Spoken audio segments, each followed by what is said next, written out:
Oras ma di tasaluna dia muna kamanami nanami nabosugulu rodis dia kaskulami ruas ni uria habibi na sarisot martubor ami paralado pangulan na gupit habibi na sok martuba yung jok kami so madapotok kamu na manami nanami utak kaya na nami sa alani kondisi na masa tonga-tonga ni sota dinamasa parsahiton penyakit virus corona gabe dang buy tarap perminggu di tonga-tonga ni bagito alani sian hatabibi martubaon upak kulingi hami hamuna amanami nanami saluhu na ruas ni mulia akabibi martuba ruas ni mulia akabibi binjai amplas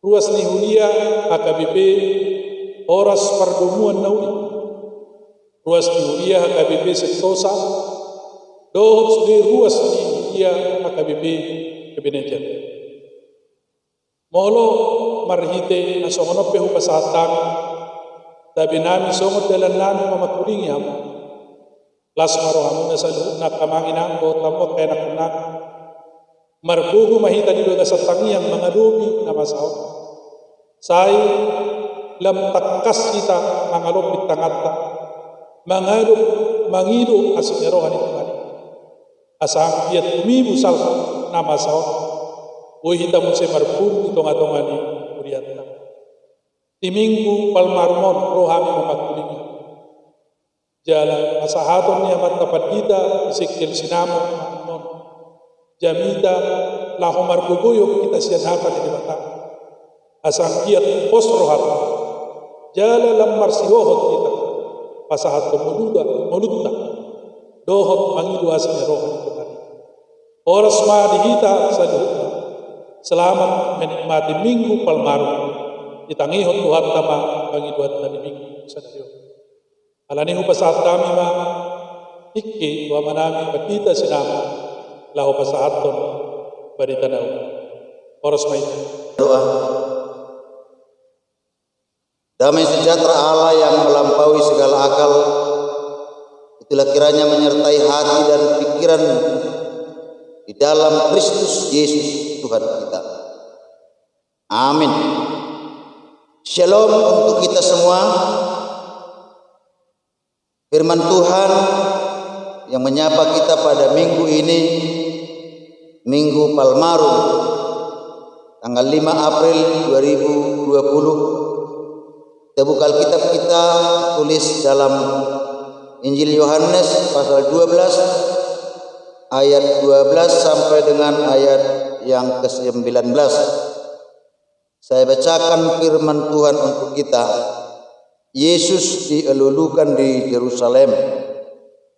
Keesokan harinya ketika orang banyak yang datang merayakan pesta mendengar bahwa Yesus sedang di tengah jalan menuju Yerusalem, mereka mengambil daun-daun palem dan pergi menyongsong dia sambil berseru-seru, Hosana, diberkatilah dia yang datang dalam nama Tuhan, Raja Israel. Yesus menemukan seekor keledai muda, lalu ia naik ke atasnya seperti ada tertulis, jangan takut hai putri Sion, lihatlah rajamu datang duduk di atas seekor anak keledai. Mula-mula murid-murid Yesus tidak mengerti akan hal itu, tetapi sesudah Yesus dimuliakan, teringatlah mereka bahwa nas itu mengenai dia dan bahwa mereka telah melakukannya juga untuk dia.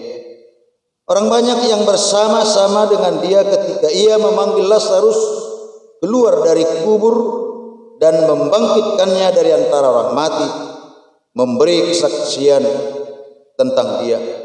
Sebab itu orang banyak itu pergi menyongsong dia, karena mereka mendengar bahwa ia yang membuat mukjizat itu. Maka kata orang-orang Farisi seorang kepada yang lain, kamu lihat sendiri bahwa kamu sama sekali tidak berhasil. Lihatlah, seluruh dunia datang mengikuti Dia. Amin. Demikian firman Tuhan. Saudara-saudara yang dikasihi Tuhan kita Yesus Kristus, minggu ini kita masuk dalam rangka perayaan Minggu Palmarum. Daun palm dipakai untuk menyambut sukacita, penuh dengan sorak-sorai. Peristiwa ini sebenarnya adalah minggu terakhir yang kita renungkan penderitaan Yesus sebelum Ia mati di kayu salib.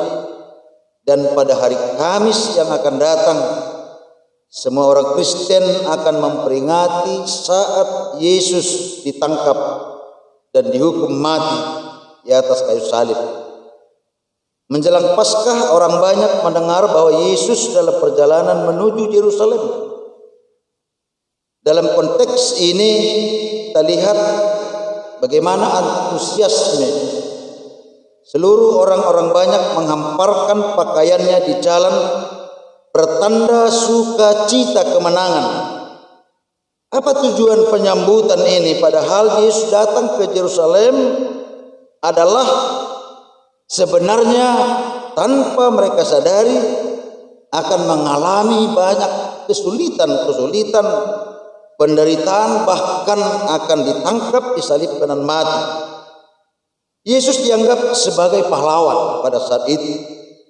Daun palm sebagai pemberitahuan, pengumuman bahwa Yesus sebagai pahlawan kemenangan secara politis.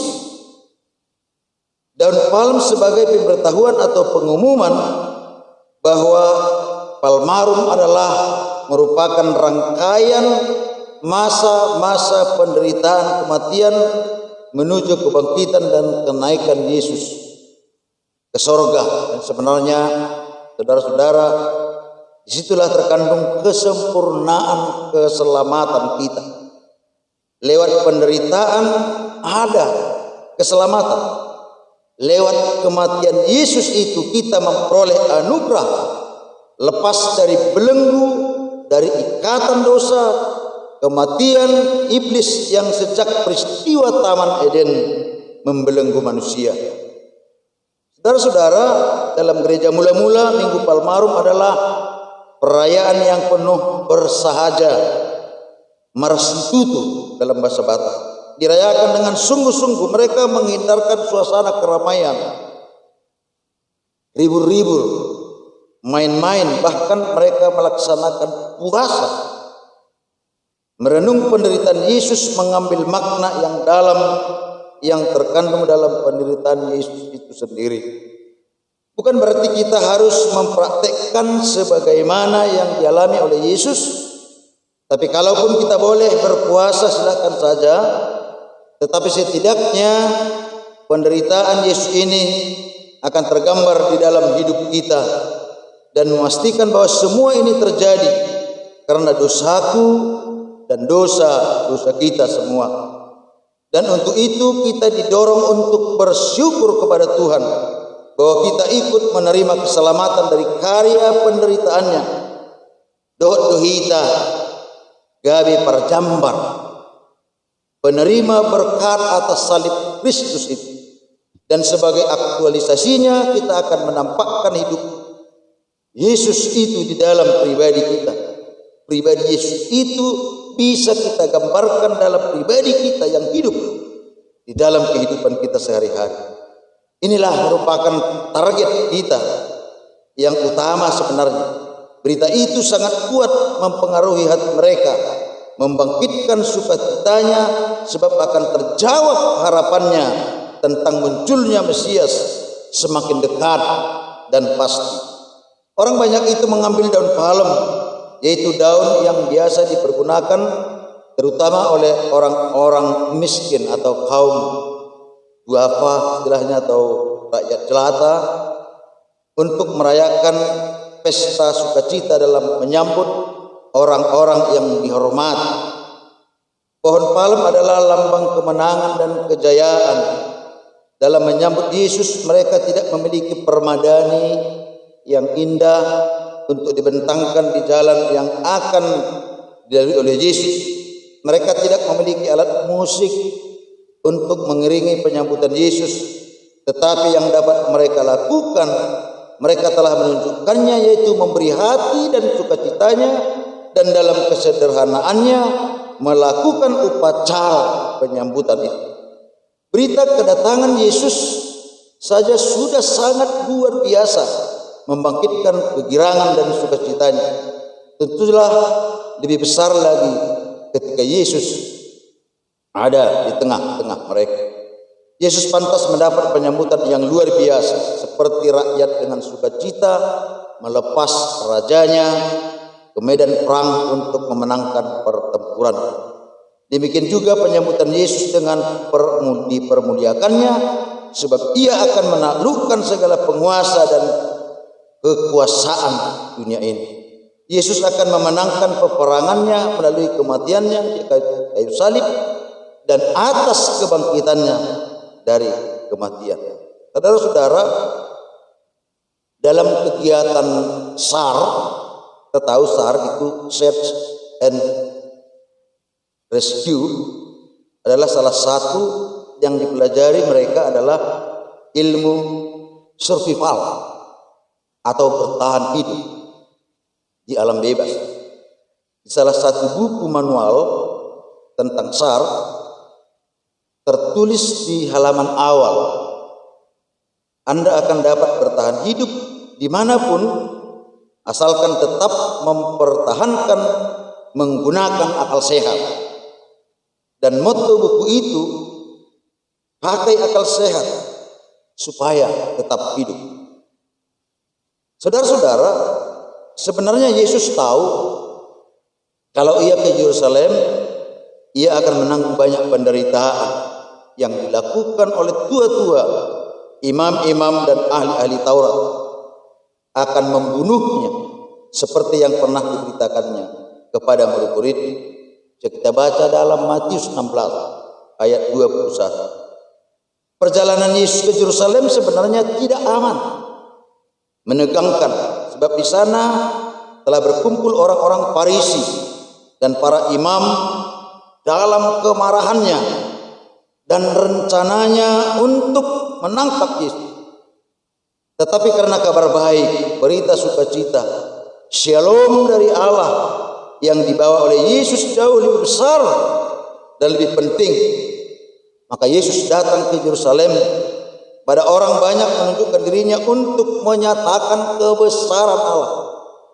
Kehadiran Yesus menjadi proklamasi pemerintahan Allah bagi orang banyak. Pemerintahan Allah bagi dunia menjadi renungan bagi kita. Diberitakan bahwa pada murid yang telah berjalan selama kurang lebih 3 tahun bersama dengan Yesus, pada mulanya mereka juga tidak mengerti mengapa Yesus mengendarai keledai muda. Tetapi setelah Yesus dimuliakan, mereka memahaminya.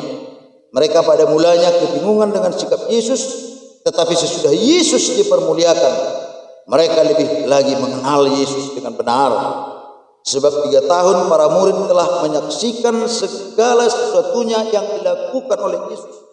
Tapi mereka baru memiliki sedikit pengenalan tentang Yesus. Tetapi orang banyak yang merindukan Yesus walaupun hanya mendengar berita tentang Yesus. Bahkan sebagian besar di antara mereka belum pernah melihat mukjizat yang dilakukan Yesus, atau belum pernah mengalami mukjizat Yesus, tapi memiliki hati yang rindu kepada Yesus. Mereka memuji Yesus adalah bukti ia telah fokus kepada Yesus sebagai Mesias. Ketika Allah dimuliakan, maka kemuliaan dunia akan menjadi pudar, sebab kemuliaan dunia tidak dapat menandingi kemuliaan Tuhan. Kemuliaan Tuhan mendatangkan damai sejahtera, kebesaran dari segala tekanan dan penderitaan secara rohani dan jasmani.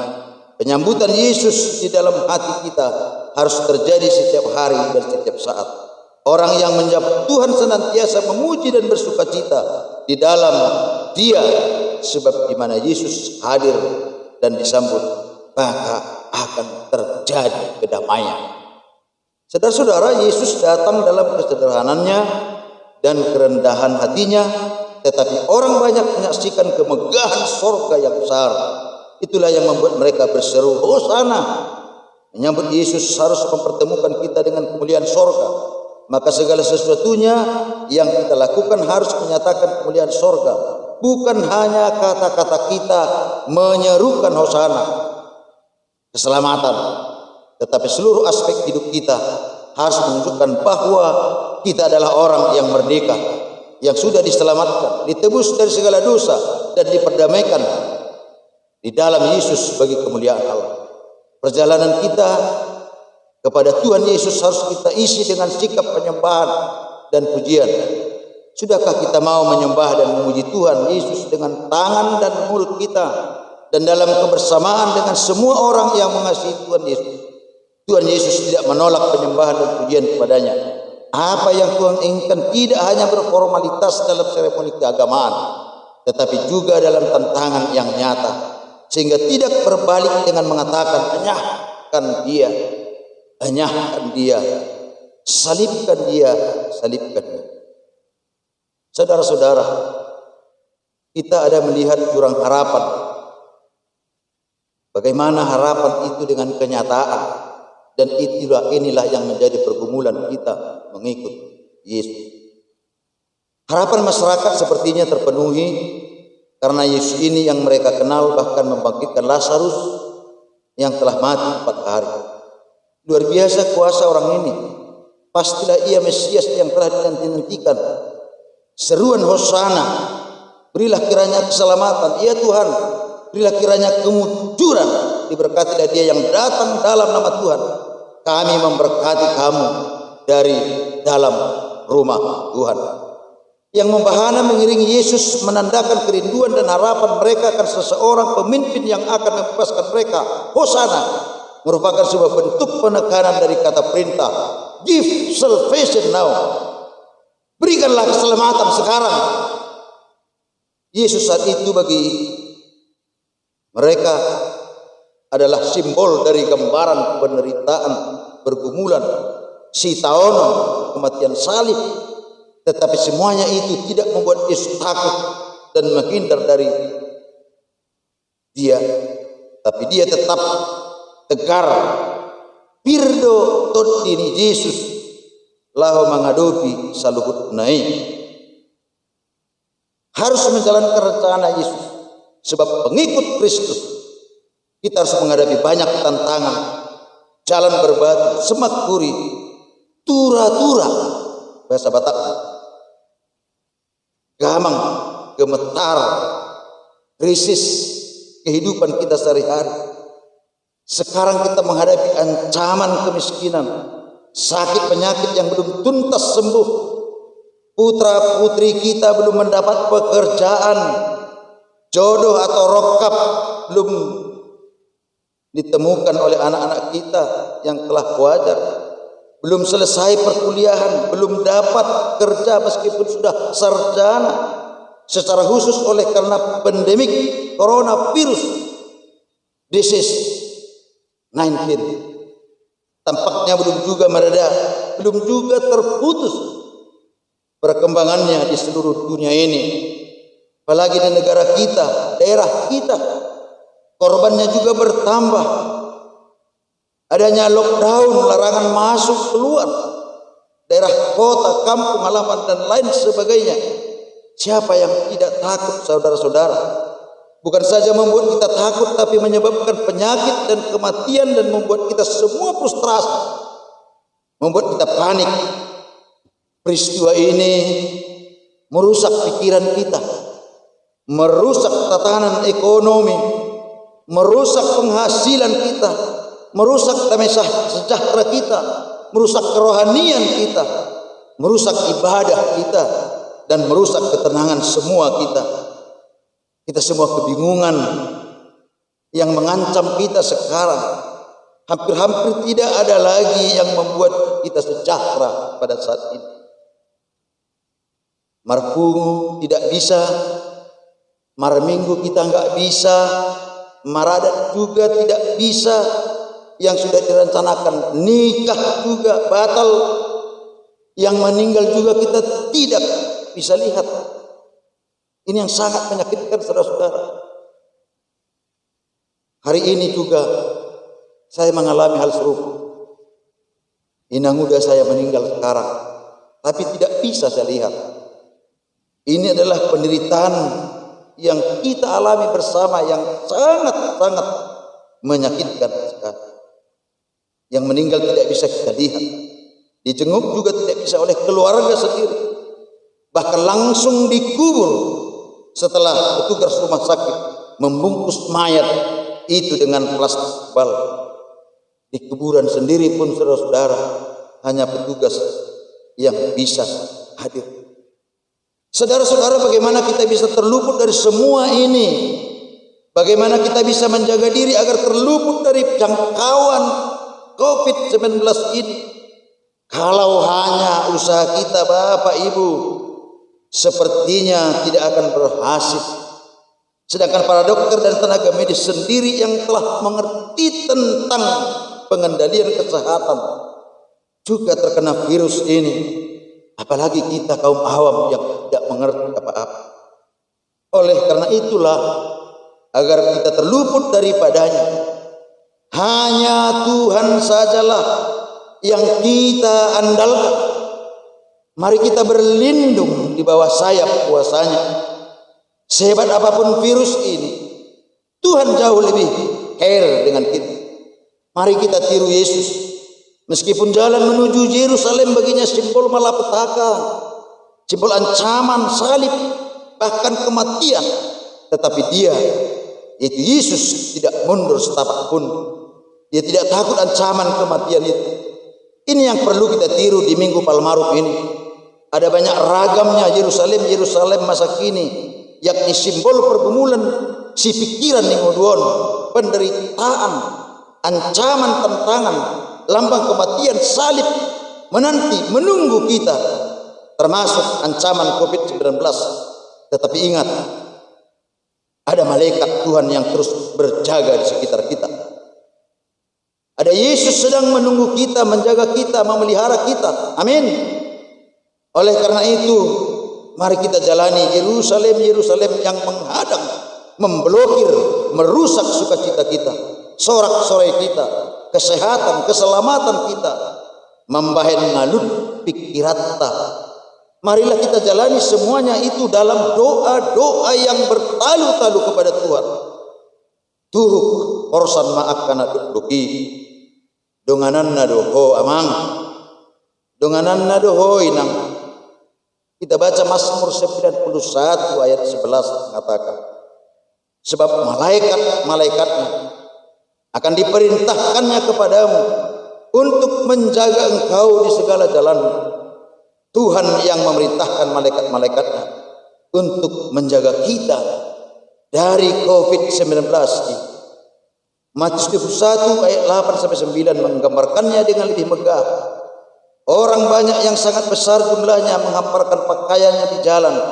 Ada pula yang memotong ranting dari pohon-pohon dan menyebarkannya di jalan. Dan orang banyak yang berjalan di depan Yesus dan mengikutinya dari belakang berseru, Hosanna bagi anak Daud, diberkatilah dia yang datang dalam nama Tuhan, Hosanna di tempat yang maha tinggi. Itulah harapan kita bahwa Raja Damai ada di antara kita, ada di tengah-tengah kita. Dia yang senantiasa menolong kita. Saudara-saudara, kita semua mengenal Yesus, tetapi jangan salah mengenal Dia. Jangan keliru mengenal Tuhan kita Yesus Kristus, yang sebentar lagi akan merealisasikan kemerdekaan menurut pandangan mereka orang banyak itu. Kebebasan buat mereka dari kuasa penjajah Roma. Ini harapan mereka, bahwa nantinya pesta raya Paskah yang akan diadakan beberapa hari lagi, maka Yesus ini resmi diangkat menjadi raja politis, membawa keselamatan bagi bangsa Israel, sehingga menyebutnya dengan daun palem dan sorak-sorai. Tapi mereka salah mengenal. Mereka semua mengenal Yesus dengan keliru pada saat itu. Ini yang perlu kita perhatikan. Bagaimana motivasi kita untuk semua panggilan ini kepada kita. mengikut Yesus mengharap supaya sukses, tetapi apabila lain dari kenyataan, jangan sampai kecewa. Minggu Palmarum ini kita lihat akibatnya nanti ada orang-orang yang terkirim, ada yang kecewa. Jika hal ini terjadi, maka akibatnya akan menjadi fatal. Terkirim bisa menjadi brutal. Mari kita antisipasi hal ini. Tadinya baik akan menjadi melawan dan sebagainya. Karena terkirim Hosiana, ucapan Hosiana nantinya akan berubah menjadi hoi hoi. Persilahkan, salibkan dia. Ini yang mereka lihat adalah kekonyolan yang terjadi pada Yesus. Orang Yahudi pada hari Senin menyuarakan Hosiana, tetapi hari Rabu, Kamis, Jumat ketika Yesus tangkap di Taman Getsemani, mereka katakan salibkan dia. Mereka terhirim, makanya mereka bertindak brutal. Ia tidak mengumpulkan mereka dan memimpin, ia malahan mengecam mereka, saudara-saudara. Kita baca dalam Matius 21. Ia tidak memikirkan bagaimana membebaskan pajak sebenarnya, tetapi justru Yesus menyuruh untuk membayar pajak. Matius 22. Nah, hal ini bisa mengecewakan jika kita salah mengenal, salah motivasi kita tentang harapan-harapan kita mengenal. Harapan segera dan sebentar lagi berubah menjadi kegeraman dan kemarahan, berubah menjadi suatu kebencian. Itu yang harus kita hindarkan pada saat-saat kondisi yang kritis yang kita hadapi pada saat ini. Maka mari kita isi sebuah fakta penting yang harus kita hayati dalam mengimani Kristus, bahwa Tuhan tidak pernah memberikan apa yang kita minta, tetapi Ia pasti memberikan apa yang kita butuhkan. Ini suatu hal yang sangat mendasar yang refleksinya bisa kita lihat pada Rasul Paulus Filipi 4 ayat 19. Allahku akan memenuhi segala keperluanmu menurut kekayaan dan kemuliaannya dalam Kristus Yesus. Ayat ini akan menguatkan kita bahwa Allah akan menjaga dan menopang kita senantiasa dalam segala hal. Yang menjadi masalah adalah apa yang dipenuhi Allah biasanya tidak sesuai dengan kehendak kita dan sebaliknya. Inilah yang terjadi dengan para penyorak Hosana dan termasuk juga Judas Iskariot. Saudara-saudara, ayat 17 dan ayat 18 ternyata sebagian yang menyambut Yesus itu adalah orang-orang yang melihat dengan kepala sendiri tentang kebangkitan Lazarus dan menganggap bahwa Yesus sendiri akan mengadakan tanda mujizat, yaitu kebangkitan, dan mereka menjadi saksi Injil tentang perbuatan-perbuatan Tuhan. Mereka yang telah merasakan perbuatan-perbuatan Tuhan, yang mampu menyaksikan perbuatan Tuhan dalam dirinya.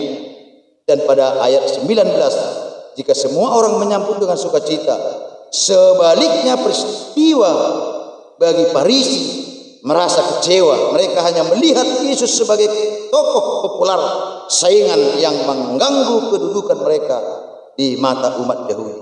Mereka melihat Yesus sebagai lawan politik dan mengganggu kenyamanan mereka sendiri. Keadaan ini membuat Farisi merasa gagal. Tidak semua orang yang senang melihat kita melakukan yang baik. Banyak di antara mereka yang bersikap baik tetapi mengintip kesalahan dan menunggu waktu untuk tanda kutip menyalibkan kita. Akan ada Farisi-Farisi, mulanya penampilan mereka seperti orang baik, seperti teman, tetapi lama-kelamaan mereka iri, tidak senang terhadap keadaan apa yang baik yang kita kerjakan. Untuk itu saudara-saudara, jangan kendor semangat kita. Jangan berhenti berbuat baik, melakukan yang terbaik untuk semua orang selagi masih ada waktu dan kesempatan. Jangan membalaskan yang jahat dengan yang jahat, biar bagaimanapun rencana jahat mereka itu akan terbongkar, akan diketahui pada suatu saat. Tetap hati-hati, jangan terlalu percaya kepada semua orang. Selalu bertindak bijak, kritis, dan jangan sombong. tetap berdoa kepada Tuhan agar Tuhan memberkati kita dalam melaksanakan tugas-tugas kita. Kita tahu bahwa dalam epistel yang dituliskan oleh Nabi Yesaya juga, bagaimana mereka rasakan bahwa Tuhan meninggalkan mereka. Tetapi Yesaya menggambarkan bagaimana Tuhan tetap melindungi mereka, bagaimana Tuhan tetap peduli kepada mereka. Nabi Yesaya menguatkan mereka bahwa Tuhan peduli. Demikian juga Palmarum ini adalah merupakan sebuah sambutan kita.